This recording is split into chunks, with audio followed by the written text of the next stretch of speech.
How we doing, guys? Welcome to the video. We're looking today text and tests for chapter 4.3, pages 123, 125, questions 2, 8, 10 and 11. So that's where we'll start. Before we start, I want to look at some geometric properties of circles. The first one is this: if I have a circle and I draw a line through it called a chord, okay, and I hope my circles are visible. They're done in pencil. I know it won't show up as well, but it's accurate. That chord there, if I bisect it, if I find its perpendicular bisector here, oh dear, I'll just shorten that.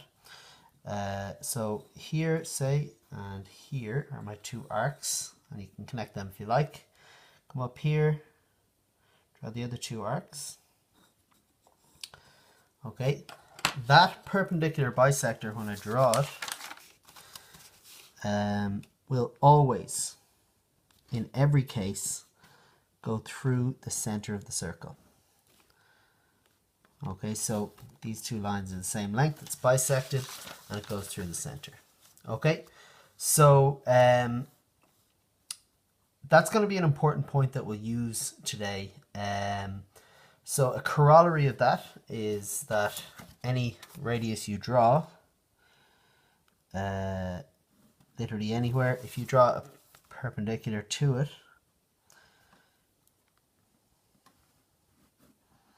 okay, so this perpendicular will be bisected, well, that chord will be bisected by the radius. Okay, so it's just the same thing working backwards, really. Okay, and again, you get that. So one of the ways we'll find the center of a circle, so I've marked the center when I was drawing it there, but another way you can find the center of a circle is if you have two chords. Okay, let's say these two. Okay, if you find the bisectors of those two chords, so let's do that here and here, and this one here and here. Okay, if you find the bisectors of those two chords, this one I'm going to go with a little bit shorter, here and here. What you'll find is that where those two bisectors cross, you might be able to see it lining up now, where those two bisectors cross is always going to be the center of the circle. So that's one way we're going to find the center of a circle. Even when we do coordinate geometry, you can still do that. You see that they cross there at the center. I'm a little bit off because just my construction isn't great. So let's start here with question 2 on page 123. It says, write down, excuse me. One important geometric fact that I need to show you is that a tangent to a circle, okay, so if I draw just a point, I pick one point in the circle and I draw the straight line that only goes through that point but no other point in the circle. A tangent is always perpendicular to a radius at the same point. Okay, so that's going to be an important point today as well. This radius line, and even if I continue it, is perpendicular to my original tangent line. Okay, so we'll be using those 3 points. So question 2 uses that one about the tangent actually.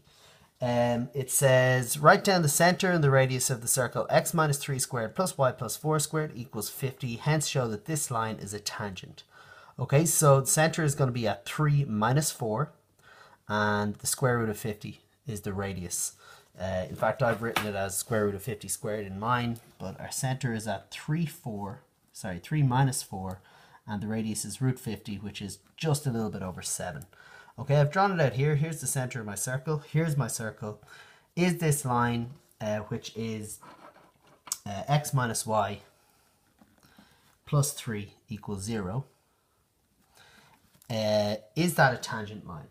Well, if this distance here, the perpendicular distance from the center of the circle to the tangent line, is equal to the radius of the circle, root 50, then we know, yes, it is a tangent line, because the perpendicular distance, that's a perpendicular distance, if we use the perpendicular distance formula, is going to be x minus y plus 3, the absolute value of over the square root of the coefficient of x is 1 squared, plus the coefficient of y is minus 1 squared, equals, from this point, 3 minus 4. Okay, well, 3, and then minus 4 in there. Okay, so what do we get? Well, that's going to be 3 plus 4 is 7, plus 3 is 10 over root 2. Okay, and one of the things you'll do a lot with these is multiply top and bottom by root 2. So that is 10 root 2. I'm taking the absolute value of 10. So over root 2 by root 2 is 2. That's 5 root 2. Okay, and you might not know this. Root 50 is the same as root 25 by root 2, which is 5 root 2. So they have the same.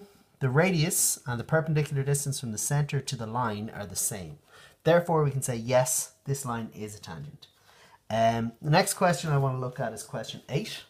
It says, find the equation of the circle whose center is 2, 3, which touches the y-axis. So if I just draw this circle out here, center is 2, 3. Okay, so maybe up here somewhere. And it touches the y-axis. So if just touching the y-axis, you've come across 2. That means the radius has to be 2.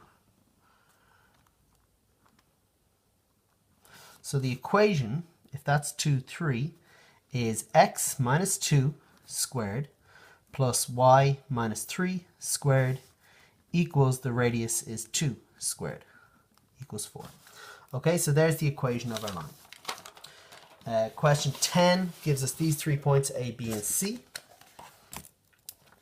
They're shown in the diagram, and I'll just draw you down to the last part, write down the equation of the circle. So we're trying to find the circle, and I've kind of, I don't know if you can see it because I rubbed it out, that goes through all 3 of those points, all 3 of these points here.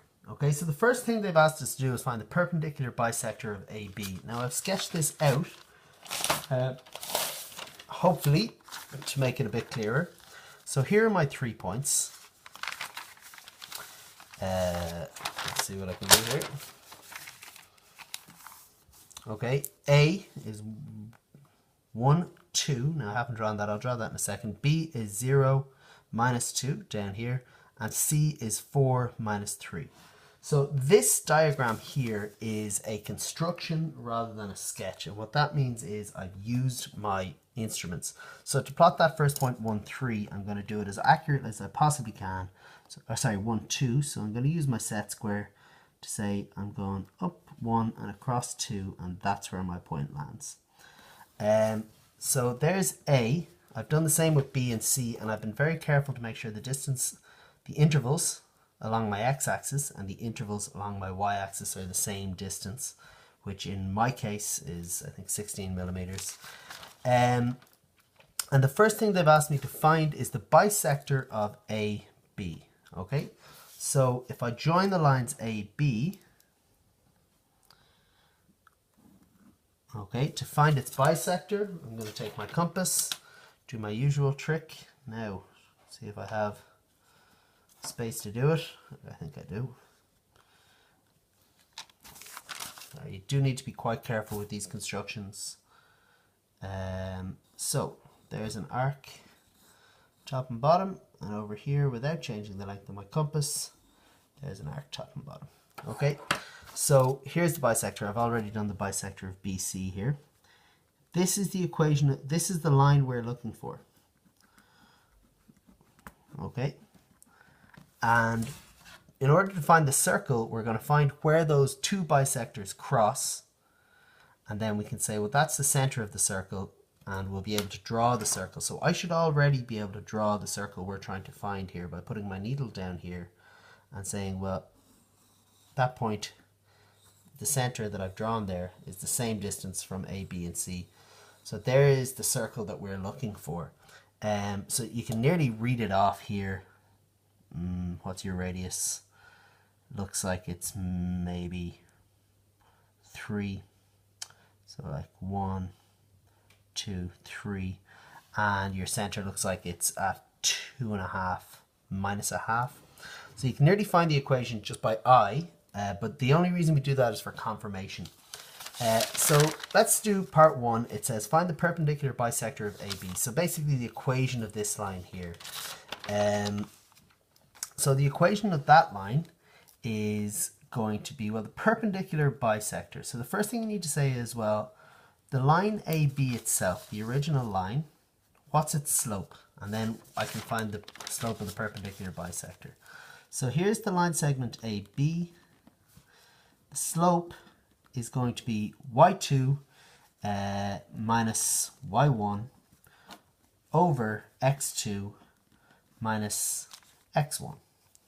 X2 minus x1. Okay, I've used x1, y1, x2, y2, whatever way you want to do it. You should have gotten 4 over 1 is the slope of that line. The midpoint of that line, because the bisector cuts it in half, so the midpoint is 1 plus 0 over 2, 2 plus negative 2 over 2. So my midpoint is at 1/2 0. Okay, let's just have a look at our diagram. There's our midpoint at 1/2 0. So that tallies with our diagram. That is our line of slope 4. So this line that's perpendicular will have a slope minus 1 over 4. But it still goes through that midpoint there. Okay, so to find our perpendicular bisector, we're going to say, well, the slope of the perpendicular bisector is minus 1 over 4, and one point on that line is 1/2 0. So the equation of that line will be y minus y1 is 0 equals minus 1/4 x minus 1/2. Okay, so y is minus 1/4 x plus 1/8. And you can just check slope of minus 1/4. That looks like a small slope. Crosses at 1/8. Yeah, that looks pretty reasonable. So there's the equation of our line. Better to give it in the other form though. So multiply through by 8, we get 8y is equal to minus 2x plus 1.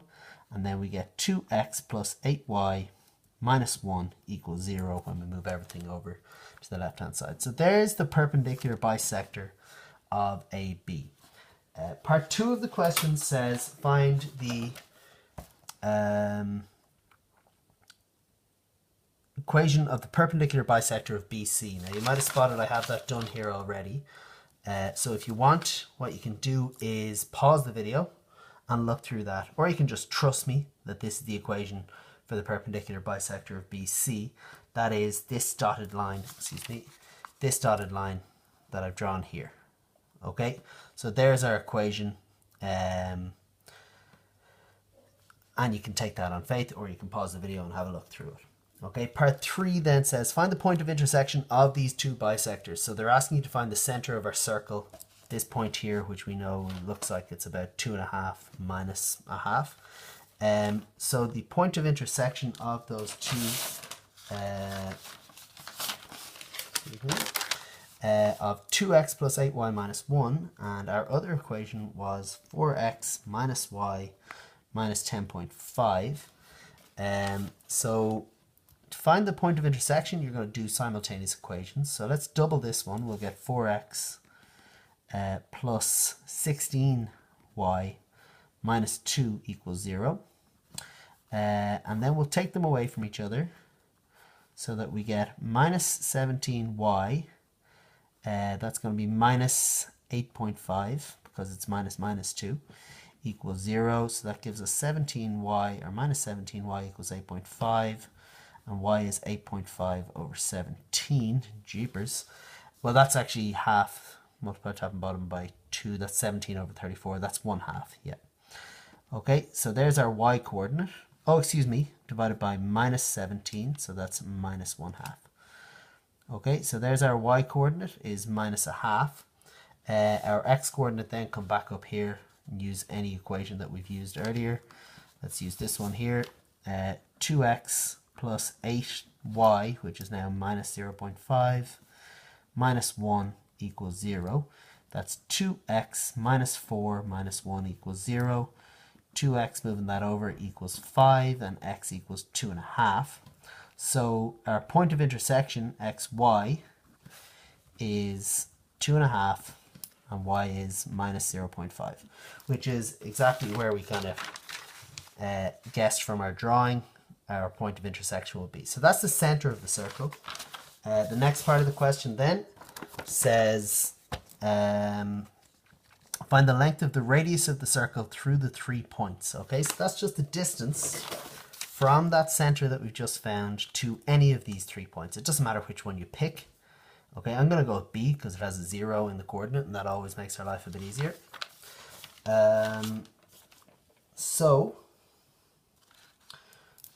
From the center, so the distance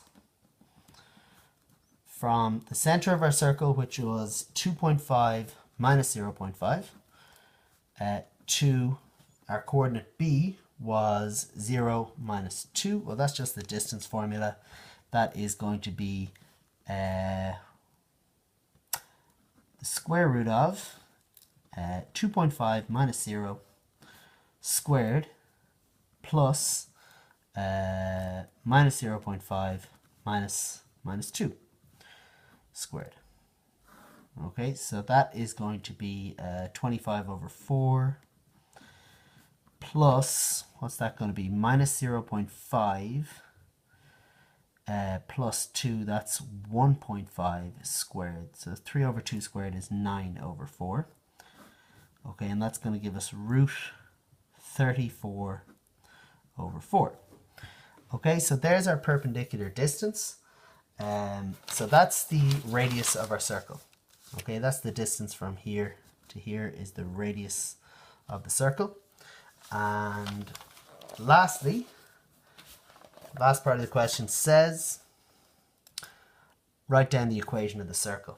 Okay, well, we know the center and we know the radius. So the equation is y minus 2.5 squared plus, x minus 2.5 squared plus y, now it's minus 0.5, so it's going to be plus 0.5 squared equals root 34 over 4 squared. Okay, which is just 34 over 4, or 17 over 2.